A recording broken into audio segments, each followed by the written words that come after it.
Hello everyone. Welcome back. कैसे हैं आप सब? आई होप सब ठीक हो।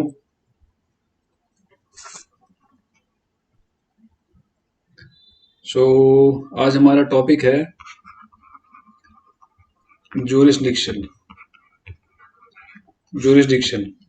तो इससे पहले हमारी दो क्लासेस हो चुकी हैं और बेसिक चीजें मैं आपको बता चुका हूँ।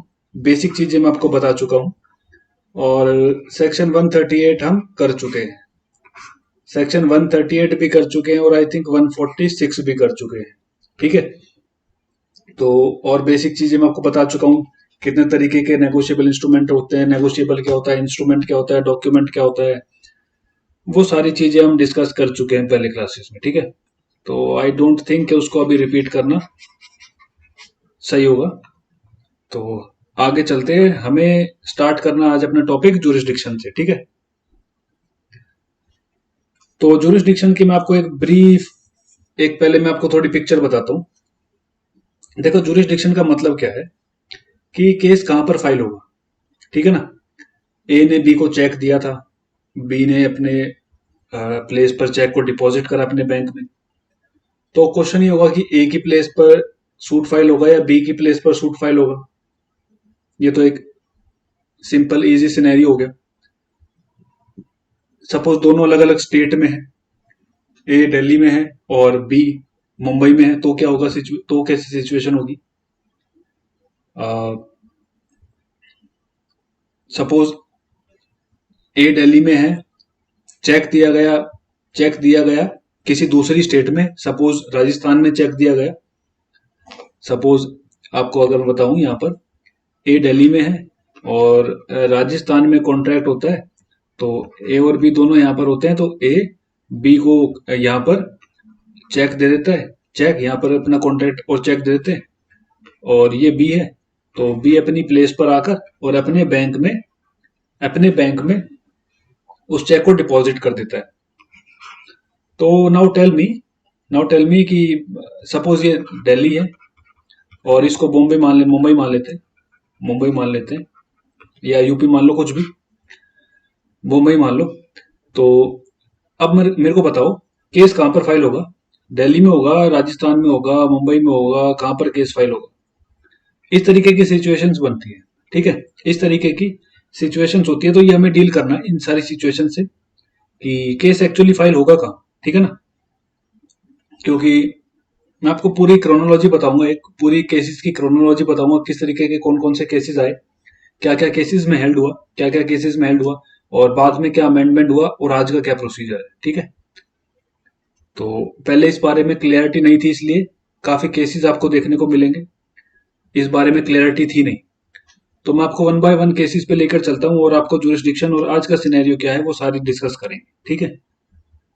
अगर पॉसिबल हो, अगर आज पॉसिबल हो सका तो आज ही करेंगे, क्योंकि 5-6 केसेस हैं और थोड़ी डिस्कशन लंबी हो सकती है। तो अगर आज ही पॉसिबल हुआ तो आज ही, नहीं तो नेक्स्ट क्लास में। आज जितना होता है आज उतना देखते हैं, स्टार्ट करते हैं। तो केस लॉज में आपको कुछ बताऊंगा और ये काफी इंपॉर्टेंट केस लॉज हैं, आपके एग्जाम में भी पूछे गए हुए हैं और पूछे जा भी सकते हैं। ठीक है। ये तो नहीं कहूंगा बहुत इंपॉर्टेंट है, बट इंपॉर्टेंट है। स्टार्ट करते हैं। केस का नाम लिखो। आई होप आप नोट्स बना रहे होंगे। आई होप आप नोट्स बना रहे होंगे। तो के भास्करन वर्सेस शंकरन वैद्यन बालन। केस है 2000 का और टू जज बेंच है। टू जज बेंच। मैं शॉर्ट फॉर्म में लिखता हूँ, आप इसको पूरा लिख सकते हो अगर आप चाहो तो, बट मेरे पास यहाँ इतनी स्पेस भी नहीं है और मैं बोल ही रहा हूँ तो मेरे को इतनी रिक्वायरमेंट भी नहीं है। आप उसको लिख सकते हो, अपने नोट्स में लिख सकते हो। ये टू जज बेंच है, 2000 का केस है और सुप्रीम कोर्ट का केस है। ठीक है। लैंडमार्क जजमेंट है ये। इसमें क्या होता है, इस केस में क्या होता है, देखो, पहले की प्रैक्टिस क्या होती थी, पहले क्या होता था, चेक बाउंसेस केस में क्या होता था पहले कि बल्क प्रैक्टिस का सिस्टम था। और बल्क प्रैक्टिस क्या होती थी? बल्क प्रैक्टिस क्या होती थी? सपोज ये ए है, ये बी है। आई होप आपको ये पता होगा कि एनबीएफसी क्या होते हैं। एनबीएफसी नहीं पता हो तो गूगल कर सकते हो। और NBFC non banking financial institution banking corporation होते हैं ये, non banking financial corporation I think. मतलब जिस तरीके से आप देखोगे, एग्जाम्पल के तौर पर अगर बताऊं तो बजाज फाइनेंस, बजाज फिनसर्व, और एक दो आजकल वो, आजकल तो डिजिटल भी स्टार्ट हो चुके हैं, नवी करके है। मतलब ये क्या है कि बैंक तो नहीं होते, प्रॉपर बैंक तो नहीं होते, बैंक के सारे फंक्शंस तो नहीं करते, बट हाँ लोन देते हैं। ठीक है, तो एनबीएफसी होते हैं, बैंक्स होते हैं, ये लोन देते हैं। और बाकी डिटेल आप गूगल पर देख सकते हो। तो ए बी और एनबीएफसी, नीचे थोड़ा स्पेस में इसको आराम से लिखते हैं सही से। एनबीएफसी है और ये पार्टी है, सपोज बी। और यहां पर एनबीएफसी का सपोज मान लो कि दिल्ली में, सपोज दिल्ली में एनबीएफसी का क्या है, ये हेड हेड ऑफिस है, head office, head office. Alright, head office पता होगा आपको कि एक मेन ऑफिस होता है और बाकी ब्रांचेस भी ओपन कर देती है कंपनी, है ना, हर जगह। और इसको मान लो कि ये ब्रांच है, इसी एनबीएफसी की ब्रांच है ये। और ये किस स्टेट में है? सपोज ये राजस्थान में है, राजस्थान में। ठीक है, और बी भी जयपुर में है। बी पार्टी है जिसने लोन लिया हुआ है। ठीक है, तो बी पार्टी है जिसने लोन लिया है। और इस साइड लिख देता हूं, ये ब्रांच राजस्थान में है। आप पूरा लिख लेना, मैं शॉर्ट फॉर्म में लिख रहा हूं। ठीक है, ये ब्रांच जो है राजस्थान में, ये बी को ये बी को लोन देती है, लोन लोन देती है। ठीक है, और आपको पता ही होगा प्रोसेस क्या होता है, लोन देते हैं और चेक रख लेते हैं। तो बी एनबीएफसी के पास चेक रख देता है, चेक साइन करके, चेक साइन करके और उसको एक कोलेटरल सिक्योरिटी के तौर पर कह लो, सिक्योरिटी के तौर पर अपने चेक एनबीएफसी की ब्रांच में रख देता है राजस्थान में। मेन ऑफिस कहाँ है? दिल्ली में। और लेटर ऑन क्या होता है कि बी डिफॉल्ट कर देता है। लेटर ऑन क्या होता है कि बी पेमेंट में डिफॉल्ट कर देता है। तो ए क्या करता है, ए ब्रांच ऑफिस है ना, तो नॉर्मली केस इस सिचुएशन के हिसाब से ये या तो इस ब्रांच ऑफिस की जगह फाइल होना चाहिए था या जयपुर में फाइल होना चाहिए था। बट क्या होता है, क्योंकि अब एनबीएफसीज हैं, कंपनीज हैं, तो कंपनीज तो अपना प्रॉफिट, कंपनी के लिए तो अपना प्रॉफिट ज्यादा वैल्यू रखता है, obviously. Company is there to make profit. तो एनबीएफसी हर हर जगह तो अपने एक लीगल ऑफिस खोल नहीं सकते, हर जगह तो अपना एक लीगल ऑफिस नहीं खोल सकते, हर जगह पांच पांच वकीलों को अपॉइंट नहीं कर सकते, हर जगह अपना हर ब्रांच के साथ में किसी को अपॉइंट नहीं कर सकते। तो एक तरीके से काफी डिफिकल्ट सिचुएशन हो जाती है एनबीएफसी के लिए, क्योंकि डिफॉल्ट तो हर जगह हो रहे हैं। ठीक है, डिफॉल्ट तो हर जगह देखने को मिलेंगे आपको। तो क्या होता है इस सिचुएशन में, पहले होता था ये कि हेड ऑफिस में ही उनके एक ब्रांच होती है, legal legal branch. Head office में एक लीगल ब्रांच होती है। ठीक है, लिख देता हूं मैं यहां पर, ये क्या हुआ, एक लीगल ब्रांच होती है। ठीक है, लीगल ब्रांच। आप समझ रहे हो सिचुएशन, समझ रहे हो मैं जो आपको समझा रहा हूं? भाई एक एनबीएफसी है, उसका मेन ऑफिस दिल्ली में है और उसकी एक ब्रांच है जो राजस्थान में है। ठीक है, उस ब्रांच ने एक पर्सन बी को जो जयपुर में लोन दिया है, और लोन के सिक्योरिटी में चेक रखे हुए हैं, चेक बुक है एनबीएफसी के पास। नॉर्मली ऐसा होता है। ठीक है, तो एज अ सिक्योरिटी चेक रख लिए जाते हैं। अब क्या होता है क्या होता है कि बी डिफॉल्ट कर जाता है, और बी डिफॉल्ट करता है तो ये चेक बाउंस का केस फाइल करते हैं। अब ये चेक बाउंस का केस फाइल कहाँ होगा? तो पहले क्या होता था, मैं आपको बता देता हूं। पहले क्या होता था, पहले जो हेड ऑफिस है ना, हेड ऑफिस इस केस में दिल्ली है, तो वहीं पर एक लीगल ब्रांच होती थी, और सारी स्टेट से जहां पर भी इनका हेड ऑफिस है, वहां से कलेक्ट करके, ऐसे डिफॉल्ट कलेक्ट करके, जो भी डिफॉल्ट हो रहे थे और जो भी चेक बाउंस हो रहे थे, उनको कलेक्ट करके भेज दिया जाता है यहाँ दिल्ली में।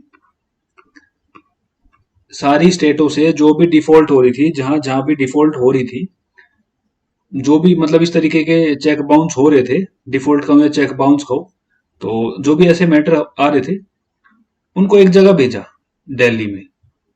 ठीक है। और यहां से नोटिस सेंड करे गए सबको। कहां से सेंड करे गए?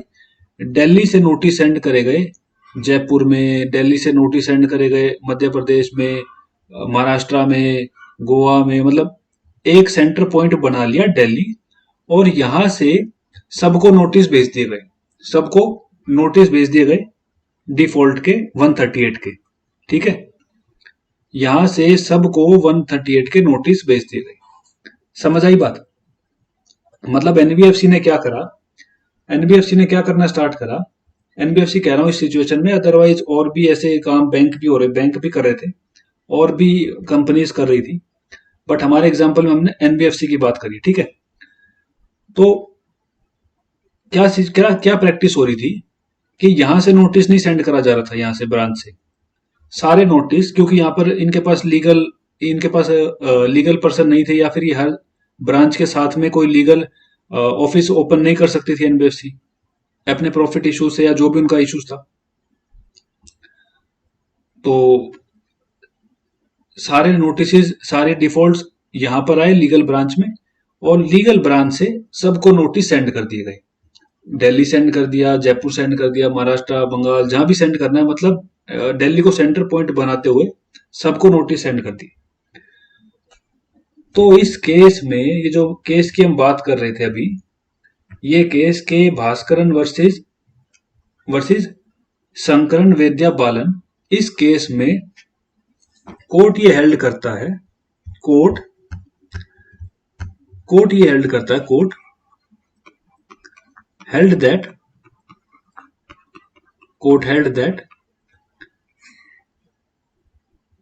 the place of notice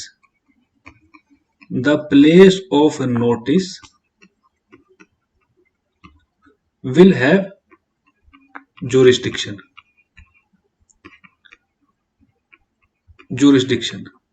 इसका मतलब जहां से नोटिस सेंड करा जाएगा ना, जहां से नोटिस सेंड करा जाएगा, उस प्लेस पे बन जाएगी जुरिस्डिक्शन। मतलब अगर दिल्ली से सेंड करा गया नोटिस, तो दिल्ली में बन गई जुरिस्डिक्शन, और दिल्ली में केस हो जाएगा फाइल। समझ गए?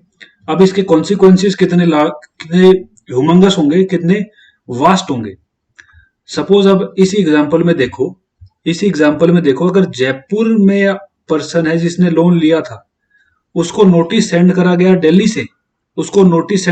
दिल्ली से, तो केस कहां पर फाइल होगा? दिल्ली में होगा ना केस फाइल। तो अब इस पर्सन को जयपुर से दिल्ली आना पड़ेगा हर हियरिंग पर। ठीक है। क्योंकि इस जजमेंट की वजह से। और ये जजमेंट ऐसी क्यों आई? इस जजमेंट का रीजन क्या था? इस जजमेंट का रीजन था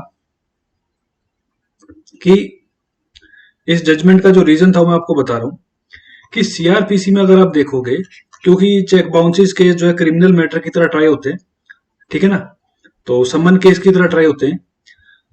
ये भी मैं आपको आगे बताऊंगा, आगे लिखा हुआ है सेक्शन में। ठीक है। अभी हम उस पर नहीं जा रहे, तो मैं आपको जो बता रहा हूं, आप सिर्फ उस पर कॉन्सेंट्रेट करो। सीआरपीसी में 178 देखोगे, 177, 8, 9 जो सब है, वो ज्यूरिसडिक्शन से बताते हैं, ज्यूरिसडिक्शन किसके पास होती है क्रिमिनल मैटर्स की। तो 178 एक ऐसा प्रोविजन है जो बताता है कि अगर कहीं पर भी कॉज ऑफ एक्शन अराइज हुआ, सपोज किडनैपिंग हुई, और किडनैपिंग में ए प्लेस से, सपोज दिल्ली से किसी को किडनैप करा, उसको ट्रेन में लेकर गए, बीच में महाराष्ट्र आया, बीच में सॉरी, बीच में महाराष्ट्र आया, ट्रेन से उसको लेके जा रहे हैं, बीच में Maharashtra, Goa, X Y Z कहीं पर भी आए, तो हर प्लेस की जुरिस्डिक्शन बन जाएगी, हर प्लेस की जुरिस्डिक्शन बन जाएगी, ठीक है, हर प्लेस पे जुरिस्डिक्शन होगी। तो इसी लॉजिक से सुप्रीम कोर्ट हेल्ड करता है, सुप्रीम कोर्ट हेल्ड करता है कि अगर प्लेस ऑफ नोट, जिस प्लेस से नोटिस भेजा गया ना, उस प्लेस के पास भी कॉज ऑफ एक्शन होगा, क्योंकि वहां से नोटिस भेजा गया ना, नोटिस भेजा गया, तो यहां पर भी कॉज ऑफ एक्शन अराइज हो गया।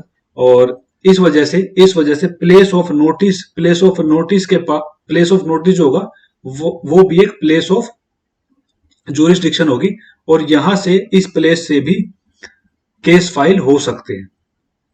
अब ये तो बहुत इशू हो गया, ये तो एक कितना मेजर इशू हो गया। आप सोच सकते हो कि इसके कॉन्सिक्वेंस क्या हुए। इसके कॉन्सिक्वेंस ये हुए कि सारे केसेस नॉर्थ के, ऑलमोस्ट मान लो नॉर्थ के, जो जैसे हरियाणा, दिल्ली, या जिस भी कंपनी एनबीएफसी सबके head office, branch office Delhi में थे, उन्होंने सबने क्या करना चालू कर दिया, उन्होंने सबने दिल्ली में केसेस फाइल करने स्टार्ट कर दी, क्योंकि उनके हेड ऑफिस थे, उनके लिए कन्वीनियंस था, और इससे एक प्रेशर भी क्रिएट हो रहा था दूसरी पार्टी के ऊपर, तो वो जल्दी पैसे लाके आपको दे रहे थे। मतलब अगर आप दिल्ली में केस फाइल करोगे और बंगाल की पार्टी है, और वो वेस्ट बंगाल से अगर आ रही है, या कर्नाटका से आ रही है, चेन्नई से आ रही है, सपोज काफी दूर लोकेशन से आ रही है, तो ऑब्वियसली वो सोचेंगे कि पेमेंट कर देते हैं और केस को खत्म करते हैं, ठीक है। तो इस वजह से क्या हो रहा था कि एनबीएफसी इसका बेनिफिट उठाते हुए, एनबीएफसी बैंक और जो भी एक्स वाई जेड कंपनीज भी है, सपोज फॉर दैट मैटर, तो कंपनीज भी कहां पर केस को फाइल करना चाह रही थी, दिल्ली में, ठीक है। दिल्ली में उनके रिसोर्सेज भी थे, उनके पास लॉयर्स भी थे, दिल्ली में सुप्रीम कोर्ट भी है, ठीक है ना। तो उस रीजन से भी उन्होंने क्या सोचा कि दिल्ली में केस फाइल करते, और इस वजह से इसके कॉन्सिक्वेंसेस क्या हो रहे थे कि जो दिल्ली के एनआई कोर्ट्स थे, नेगोशिएबल इंस्ट्रूमेंट के जो कोर्ट्स थे दिल्ली के 138 के, पर्टिकुलर जो मैंने आपको बताया कि स्पेशल स्पेशल कैटेगरी बना रखी है एनआई कोर्ट्स की, और सिर्फ एनआई के मैटर हर्ड होते हैं, सिर्फ एनआई के मैटर जो है ना, वो सुने जाते हैं इन केसेस, इन कोर्ट्स में, ठीक है। तो अब क्या हो रहा था कि ये जो कोर्ट्स थे ना, ये चौक हो गए, बिल्कुल चौक का मतलब ये इनके पास केसेस के भंडार लग गए, और इनके पास, क्योंकि देखो पूरे नॉर्थ के केसेस अगर आप दिल्ली में फाइल करोगे, पूरे नॉर्थ के केस, तो क्या होगा कि सिस्टम ही कोलैप्स कर गया। जो चेक बाउंसेस के कोर्ट्स थे, उन्होंने सिस्टम ही कोलैप्स कर दिया एनआई कोर्ट्स का, ठीक है ना। क्योंकि इतने मेजर, इतने I would say that plethora of cases were filed in NI courts in Delhi, ठीक है। तो इसकी वजह से सिस्टम क्या हुआ, सिस्टम पूरा चौक हो गया, ठीक है। आगे चलते हैं। इसके बाद दूसरा केस आता है, इसके बाद दूसरा केस लिखो आप,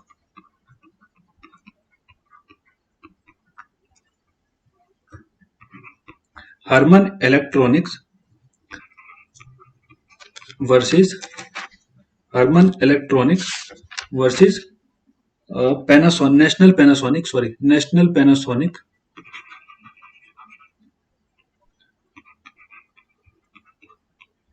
नेशनल पैनासोनिक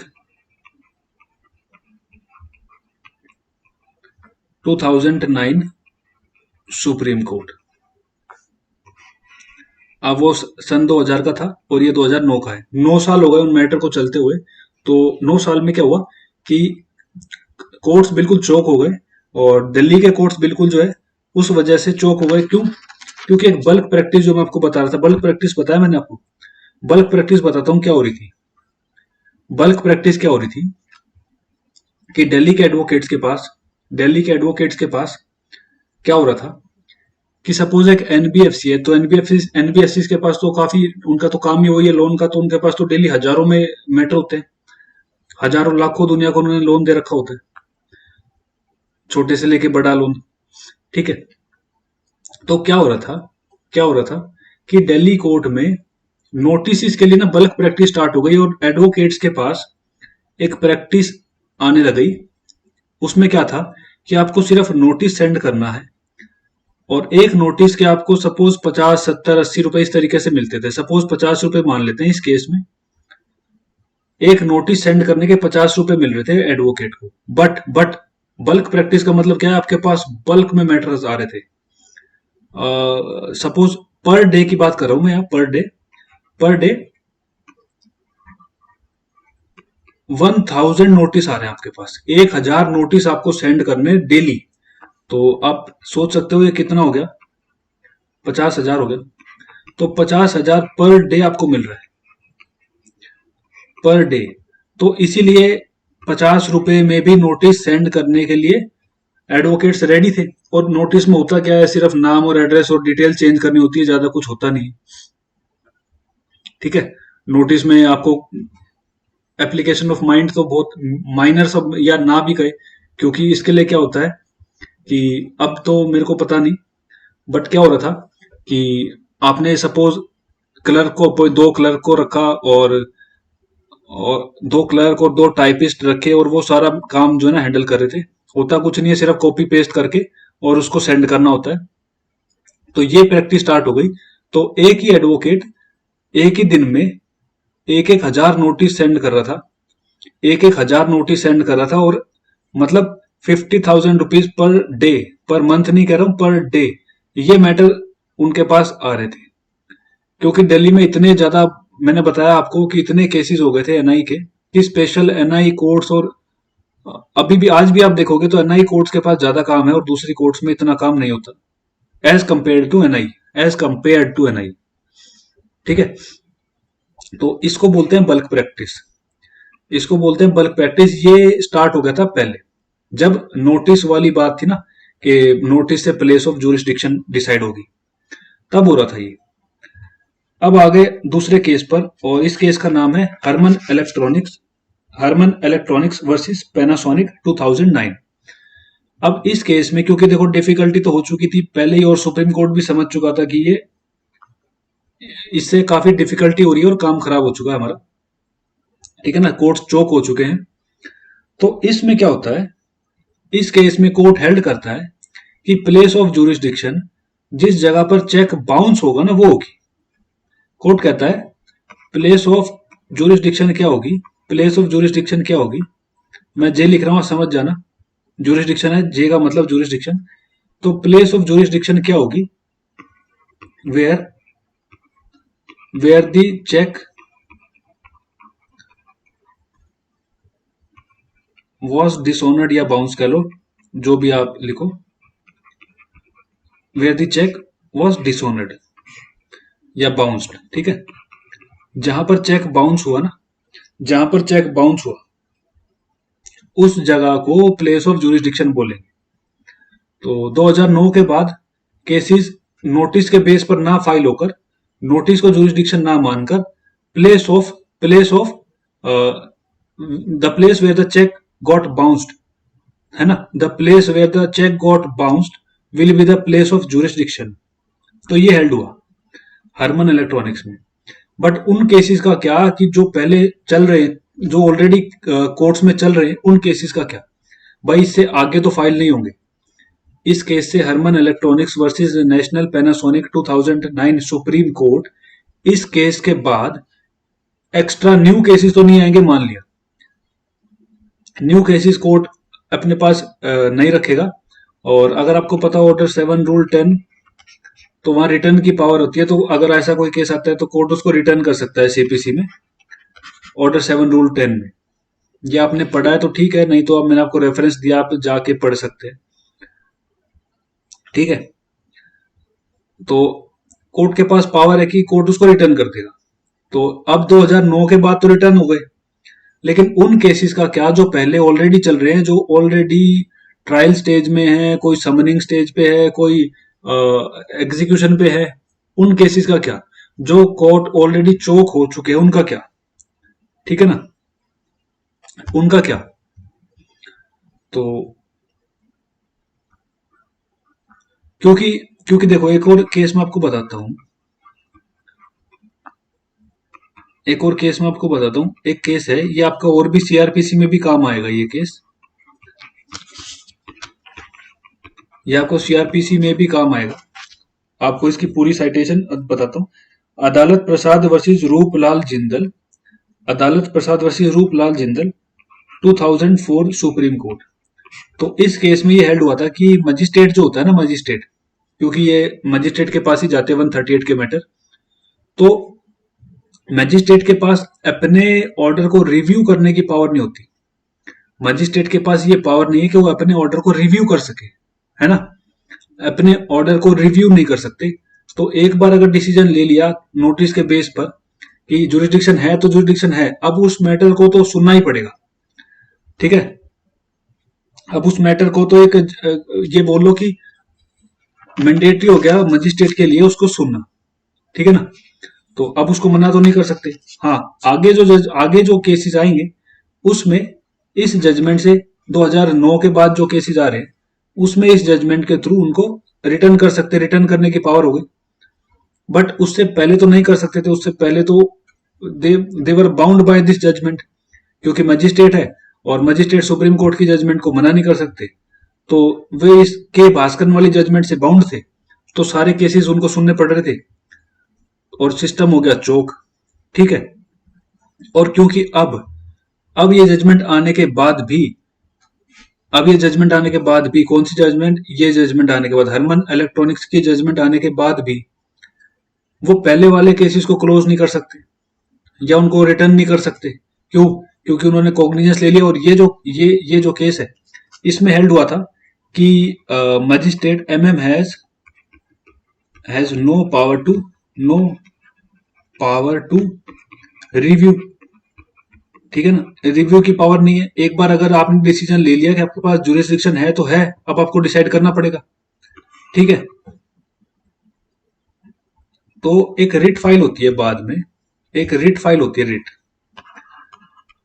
एक रिट फाइल होती है। क्योंकि क्योंकि देखो, डिफिकल्टी तो हो रही थी, कोर्ट तो चोक हो चुके थे, अब उन चोक का कोई रास्ता तो निकालना था। तो एक रिट फाइल होती है, उसका नाम है, आप लिखो इस नाम को, Delhi high court legal service, Delhi high court legal service authority versus government of NCT Delhi. Government of NCT Delhi, ये 2009 में फाइल होती है। ठीक है। ठीक है। इसमें क्योंकि देखो अब डिफिकल्टी ज्यादा बढ़ रही थी पर्टिकुलरली दिल्ली में, क्योंकि कोर्ट्स जो है ब्लॉक हो चुकी थी। 2009 के बाद तो हरमन इलेक्ट्रॉनिक्स की जजमेंट चल रही थी, कोर्ट और इस तरीके के मैटर्स नहीं अटेंड कर रहा था। लेकिन जो पहले मैटर्स चल रहे थे उनका क्या हो रहा था? तो इसमें जो है आर्टिकल 227 और 482 की पावर्स को यूज करते हुए हाई कोर्ट जो है वो डायरेक्शन देता है, गाइडलाइंस देता है, मतलब पर्टिकुलरली डायरेक्शन देता है एमएम को to return the cases which are based on the jurisdiction of notice, to return the cases, है ना। जो पहले के केसेस थे ना, जो फाइल हो रखे थे नोटिस के बेस पर, नोटिस के बेस पर कि जहां नोटिस होगी वहां जुरिस्डिक्शन होगी, तो नोटिस के बेस पर जो केसेस फाइल हो चुके थे, तो हाई कोर्ट ने यहां पर डायरेक्शन दी एमएम को, पूरे दिल्ली में एमएम्स को जो 138 के मैटर्स से डील करते हैं, कि जो भी ऐसे मैटर्स हैं जो नोटिस के बेस पर फाइल हो रखे हैं उनको वापस कर दो, रिटर्न कर दो। रिटर्न मैंने आपको बताया कि ऑर्डर 7 रूल 10 में पावर होती है। बट क्योंकि मजिस्ट्रेट के पास रिव्यू की पावर नहीं थी, तो ये स्पेशल केस आया और इसमें रिट फाइल हुई और इस रिट में डायरेक्शन दी गई कि सारे केसेस वापस कर दिए जाए। जिस अथॉरिटी का केस है, मतलब जो नोटिस के बेसिस पर फाइल हो रखे हैं, उन सबको रिटर्न कर दो और वहां कहां पर फाइल होंगे? जहां पर चेक बाउंस हुआ है। ठीक है। तो इसके बाद खूब क्योंकि देखो, लॉयर्स का काम छिन रहा था, लॉयर्स को तो काफी मजा आ रहा था क्योंकि सारे केसेस दिल्ली में फाइल हो रहे थे, ठीक है ना। ऑल दो I am also lawyer, but but actually problem तो हो रही थी।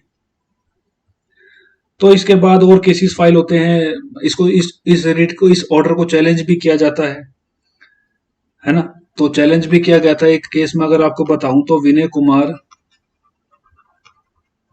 कुमार शैलेंद्रा में versus Delhi high court legal service, में इसको चैलेंज किया गया था 2014 में, ठीक है ना। तो चैलेंज भी किया गया था, बट इसका कुछ रिजल्ट आया नहीं, उससे पहले ही दूसरा केस फाइल हो गया था। और दूसरा केस जो फाइल हुआ, ये बहुत इंपॉर्टेंट केस है, ये बहुत इंपॉर्टेंट केस है। दशरथ रूप Singh Rathore, versus state of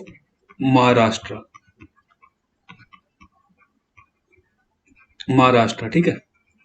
तो ये थ्री जज बेंच और 2014 सुप्रीम कोर्ट। तो ये काफी इंपॉर्टेंट केस है, ये इसके बाद फाइल होता है। और इसमें अलग तरीके से इंटरप्रिटेशन, इसमें जो है ना, कोर्ट इसको मान लेता है, इस जजमेंट को, हरमन इलेक्ट्रॉनिक्स वाली को, लेकिन थोड़ा सा इसमें चेंजेस करता है। ये जो है ना, इसको मोस्टली इसको फॉलो करता है, लेकिन कुछ चेंजेस इसमें करता है, और वो हेल्ड करता है दशरथ रूप सिंह राठौड़ में, ठीक है। तो आई थिंक आज के लिए इतना बहुत है, ये दशरथ रूप सिंह राठौड़, और इसके बाद एक अमेंडमेंट आई थी। हम अभी ये फॉलो नहीं करते, एक अमेंडमेंट है जिसको हम फॉलो करते हैं। तो आई थिंक ये और अमेंडमेंट हम नेक्स्ट क्लास में करें तो ज्यादा बेटर होगा, नहीं तो आज के लिए मैंने आपको काफी बता दिया है, आप इतना डाइजेस्ट नहीं कर पाओगे आई थिंक। पहले आप हिस्ट्री को रिवाइज कर लो, और उसके बाद मैं आपको ये दशरथ रूप सिंह राठौड़ में क्या हेल्ड हुआ था, और फिर उसके बाद जजमेंट क्या है, हम क्या फॉलो करते हैं, और आज का सिनेरियो क्या है, और तो मैं आपको बताऊंगा। मैं आपको ये बताऊंगा अकाउंट पे ही चेक का क्या मतलब है, अकाउंट पे ही चेक कहाँ पर फाइल होता है, और नॉर्मल चेक, जुरिस्डिक्शन, ये बहुत इंपॉर्टेंट टॉपिक मैं आपके साथ डिस्कस करूंगा। और जो आज का पर्टिकुलर सिनेरियो है, तो मुझे ऐसा लगता है कि ये चीजें तो आपको प्रैक्टिकली अगर आप जाओगे कोर्ट में तो वहां भी बहुत सारे एडवोकेट्स को ये चीज नहीं मालूम होगी, जो मैं आपको बताऊंगा कि अकाउंट पे ही चेक का क्या इफेक्ट होता है, और सिंपल चेक का क्या इफेक्ट होता है, और दोनों कहाँ पर फाइल होते हैं, उससे क्या फर्क पड़ता है जुरिस्डिक्शन पर, ठीक है। तो आई थिंक आज के लिए इतना ही बहुत है, और नेक्स्ट क्लास में मैं आपके साथ ये सारी चीजें डिस्कस करूंगा, ठीक है। ओके।